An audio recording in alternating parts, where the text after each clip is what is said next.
یہ بتائیں آپ میڈیا میں کیسے آئے؟ بائی ایکسیڈنٹ آیا.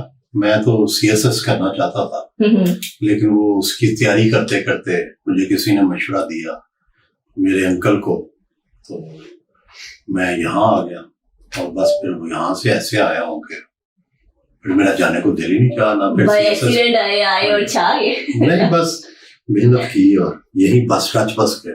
اچھا ٹھیک ہو گیا. اچھا اب آپ نے اپنی کتاب میں لکھا ہے کہ آپ نے کرائم رپورٹنگ بھی کی ہے, اور پھر آپ نے چھوڑ کیوں دی؟ مجھے اچھی نہیں لگی. میرا مزاج جو تھا وہ رات کو جانا پڑتا تھا مردہ خانہ.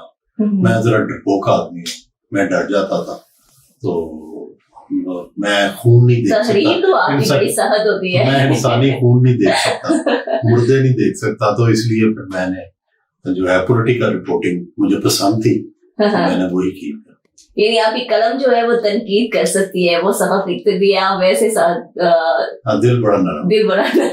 اچھا, جو کتاب لکھی ہے پیر ضیاء الحق نقشبندی نے آپ کے اوپر, انہوں نے لکھا ہے کہ آپ نے پہلی ملازمت FC کالج میں کی. تو پہلی ملازمت میں آپ نے پہلی آپ کی جو انکم تھی وہ کیا تھی, سیلری کیا تھی؟ دیکھیں, میری پہلی ملازمت تو روزنامہ جنگ میں تھی, 1500 روپے میری تنخواہ تھی. پھر میں نے دوسری لیکچرشپ ہو گئی میری, میں گورنمنٹ کالج رابی روڈ میں رہا پہلے, پھر FC کالج میں میں نے 10 سال گزارے. تو وہاں سے تو ملتے تھے کوئی 3500 پہلے, ٹھیک ہے, 4000 ملتے تھے.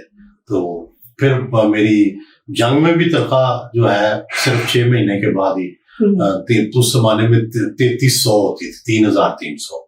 وہ گریڈ 3 کے ملازم کی اتنی تنخواہ ہوتی تھی, وہ مجھے ملنی شروع ہو گئی.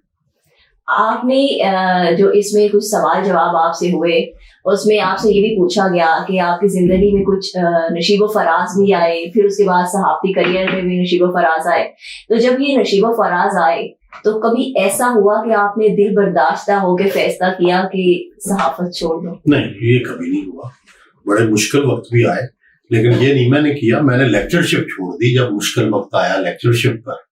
تو جب کافی سارے ادارے میرے پیچھے پڑ گئے تو پھر میں نے لیکچرشپ چھوڑ دی, اور لیکن یہ نہیں چھوڑی کیونکہ یہ میرا شوق بھی تھا اور میرا پروفیشن بھی تھا.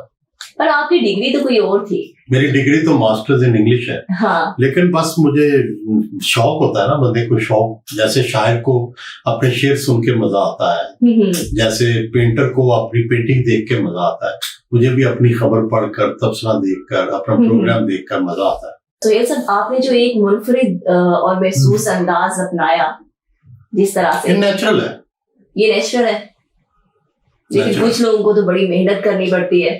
آج کل سوشل میڈیا پہ بھی آپ دیکھتے ہیں ہماریاں پٹھیاں بھی سیدھیاں پڑ گئی. آپ کے مزاج کی جو پٹھی تھی وہ سیدھی پڑ گئی ہے. صحافتی کریئر ہے, اس میں کسی ایسے صحافی سے دوستی جو ابھی بھی کنٹینیو ہے؟ جی, حامد میر سے بہت شروع سے دوستی ہے.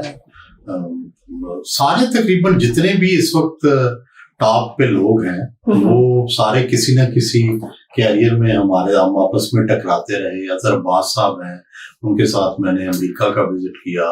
فہد حسین ہیں, ان کے ساتھ میری اسلام آباد میں ملاقاتیں رہیں. پھر اسی طرح کیا نام ہے,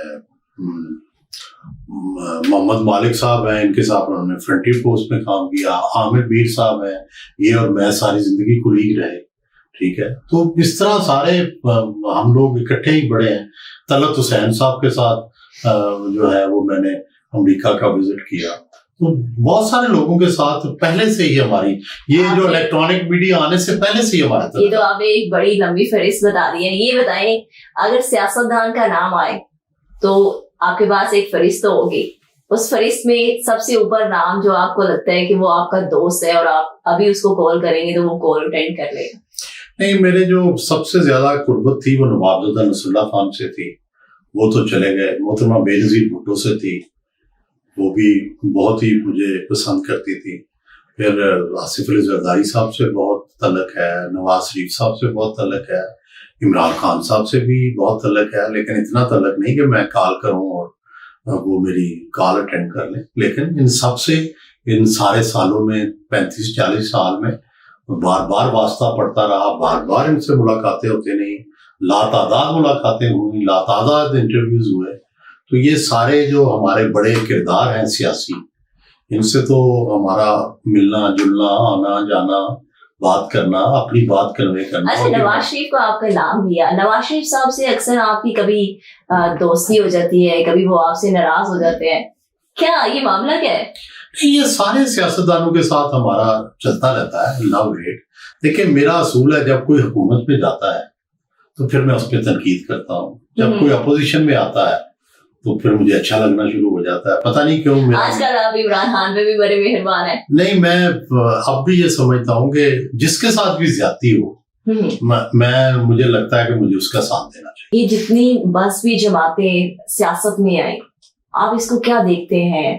مطلب کتنا نقصان ہوا خاص طور پہ ہمارے معاشرے کا، اور جو نئی سیاست میں روایتیں ڈلی ہیں؟ میرا خیال ہے کہ جو مذہبی جماعتیں ہیں ان کو کی بجائے، ان کو مذہبی فرقے کی بنیاد پہ جماعتوں کی بجائے ان کو اگر قومی جماعتیں بن جائیں گے اور پورے ملک کی بنیاد پہ جس میں سب مخاطب فکر ہوں تو وہ زیادہ اچھا ہے. صرف یہ ہو کہ دیوبندیوں کی الگ جماعت ہو، بریلویوں کی الگ ہو، شیعوں کی الگ ہو، نہیں ہونا چاہیے. ایسے نیشنل پارٹیز میں جانا چاہیے.